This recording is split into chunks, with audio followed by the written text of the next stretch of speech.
everyone. Welcome to Juicy Highlights. I'm your host, Stephanie Gerger, and I'm so excited to say that I'm in the Toddlewood studios with the creator herself, Tricia Messeroux. How are you today? I'm good, thank you. Welcome.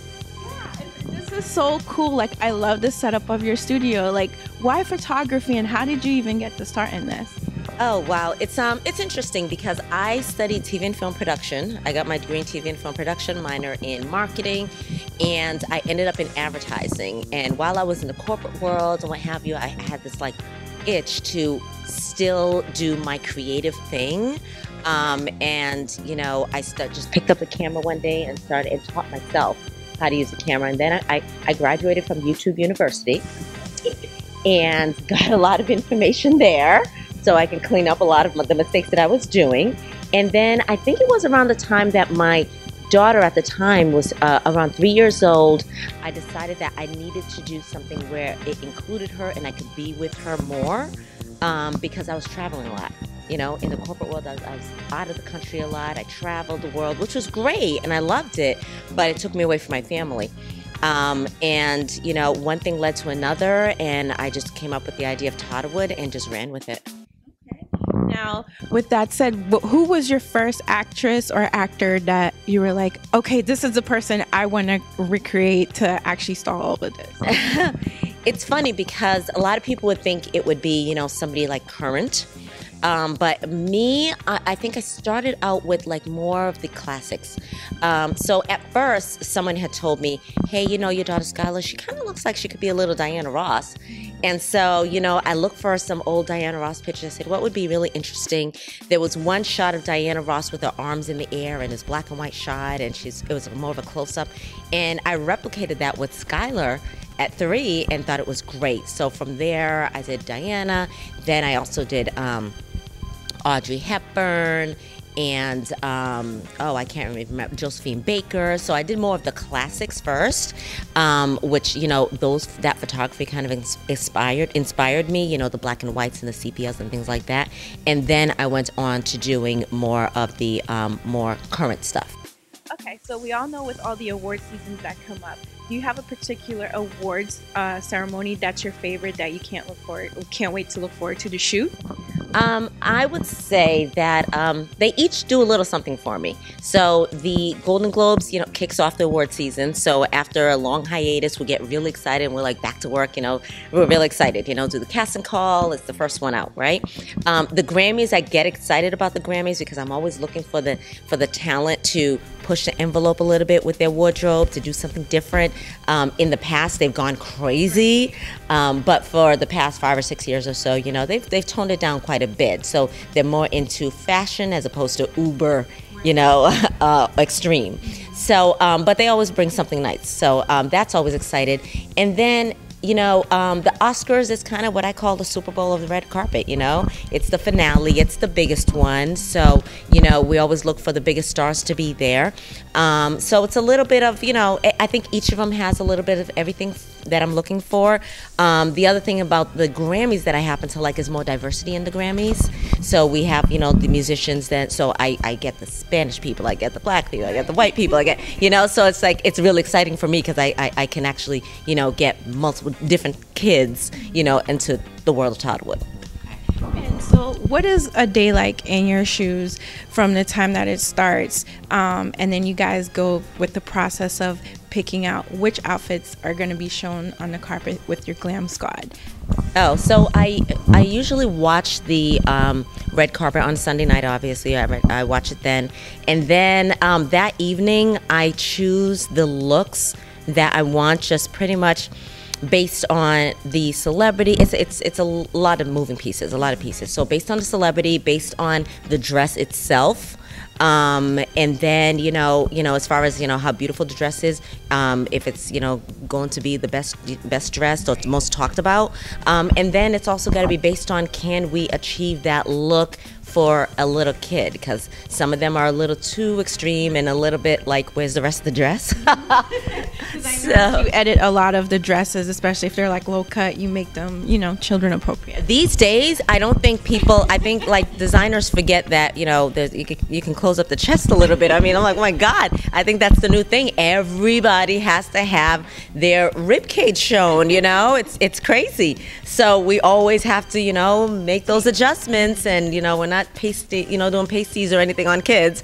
So we always have to make those adjustments, and even the slits and what have you. So, you know, those are the different things that I look for, and I discuss them with my designer, Andrea Pitter. And then, you know, she and I go over everything, and we'll go back and forth, and we'll battle. We don't always agree, but which is fine.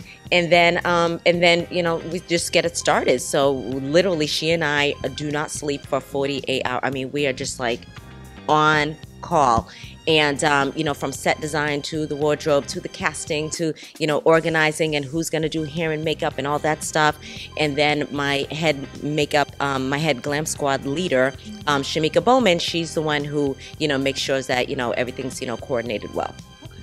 Now, when you were coming up with everything with Toddlewood, like, and you were trying to actually find the people to put together as a team, what were their reactions like when they were saying, I'm starting something called Toddlewood and I want to get, you know, a glam squad together?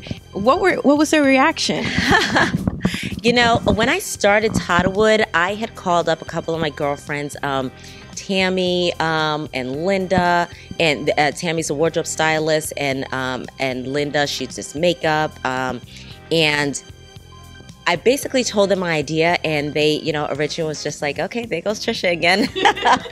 Yeah, whatever you want, sure.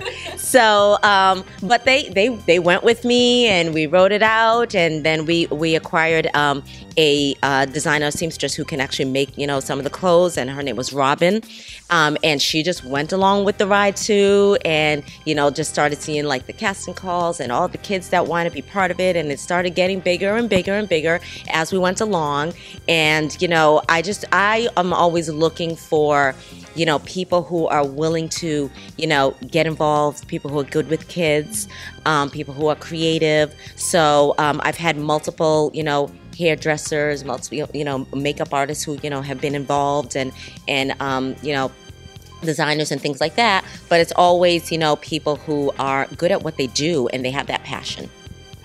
And with Toddlewood actually becoming internationally known now, did you ever dream of this even happening? I think you always want something like that to happen, but I never thought it would be to the level that it is right now. You know, originally it was just an idea that I had, and when I told, you know, Tammy and Linda about it, you know, it was literally an idea that I thought, you know, we'll just do a few gallery exhibits, you know, in New York City, and people can come and ooh and ah and all that stuff, you know, tied in with, you know, St. Jude's Children's Research Hospital, which is, you know, my favorite charity. So, you know, donate to, you know, some of the proceeds there and things like that. So really something that's just more community-based or more New York-based, you know, and just see what happens, but never thought it would be to this level, and quite welcoming it too. That's true. So what's next for Toddlewood? Because I know that you have a lot of different things going on. She's doing big things, y'all. So tell us a little bit about what you're doing.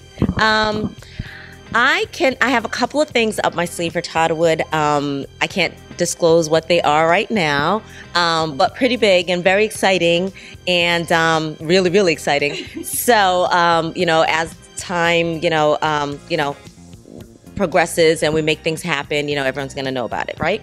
And then, you know, I just have my studio. So my studio I opened in April, and in the studio we do all types of photography, not just Toddlewood, but we do, you know, from family to fashion to advertising, ads, and, you know, all types of creative photography that I do here, video as well.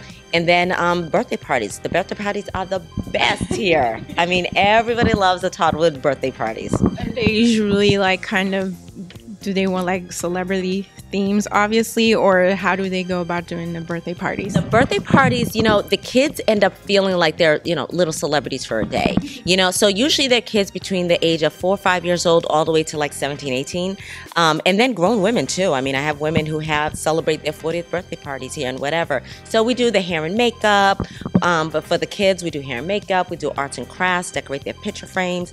And then the photo shoots. So they come with a couple of different outfits. They do the fabulous photo shoots. They all think they're divas. They change and they do another photo shoot with me, and then the group shots and whatever, and the music is going, the dancing is going, and they just the red carpet, you name it. And then while they're doing the pizza party downstairs in the VIP suite, I'm printing up their pictures. So a lot of them don't know that they're actually leaving with the printed pictures of themselves that they usually use as party favors. It's pretty awesome. So once that you've actually gotten all of this, it's basically you're building an empire that's already in creation. So what would be your advice for young adults or even kids who are interested in achieving their goals and dreams, and for someone like you who went from one career and switched to doing photography now? So what would be your advice to them? I would say, sky's the limit. For the younger kids, the kids are in high school and college and trying to figure out what they want to do with their lives. I would say, think big. You only live once. Your dream, whatever you have that's in your dream, you need to achieve it and go after it, because while you're talking about it, somebody else could be doing it. So it's really important to just go for it. There's ways, especially nowadays, there's ways and resources and outlets to do almost anything you want. And as far as like marketing yourself, social media is your friend. You know what I mean? So, use your resources, be smart about it, ask a lot of questions, be different, try to find something that's slightly different from the next person. You know what I mean? And just make it happen. Don't feel like you have to have a 9 to 5. For some people that's great, but for some people who think bigger and who want something different, go for it. For those men and women who are in their 30s or 40s or already established like their life, but feel like a little stifled and feel like they want to, they missed their mark, or, they think it's too late. It's never too late. It really isn't. I mean, at some point, yeah, it probably will be too late.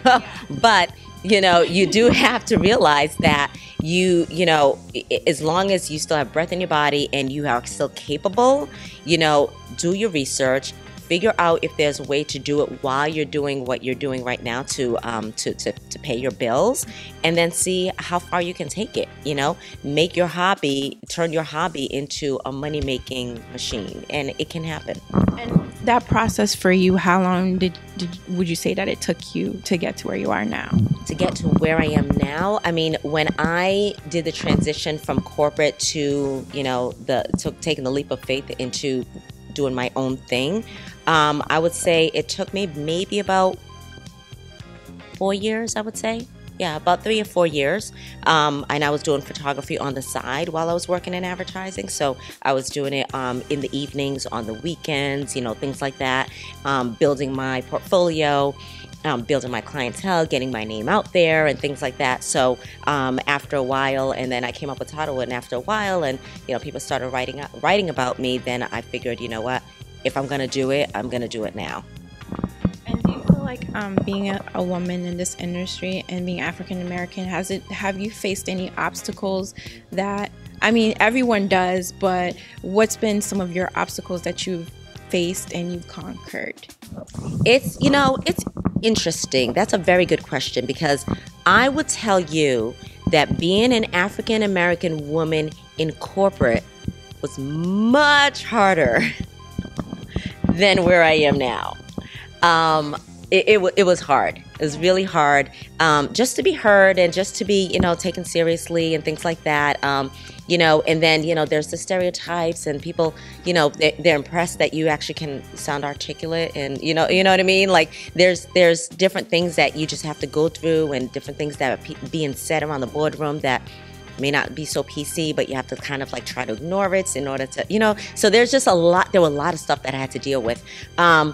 Being where I am now as a photographer, I have to say, there aren't many female photographers that are, you know, outside of like the big ones like Annie Leibovitz and whatever, but there aren't many big name female photographers that are out there, especially African American. I do think that people are more welcoming for African American, for me anyway. I think they kind of like are impressed.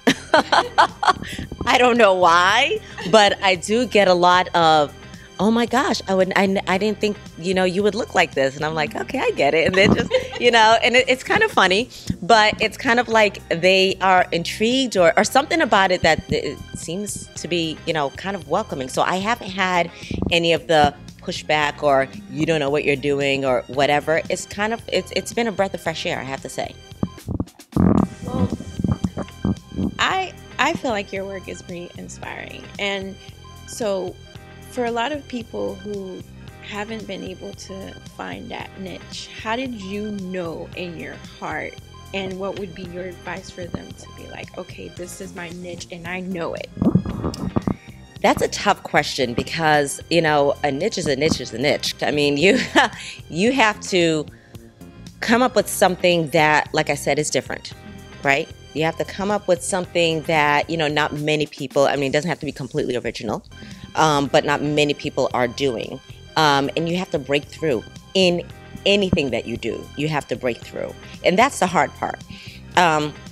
Which is why for 4 years, you know, or so, I was moonlighting, you know, I was doing it on the side because, you know, I wasn't getting anywhere fast. And I stopped Toddlewood for a good year and a half, actually. And my husband was the one that said, you know what, you need to go back to it.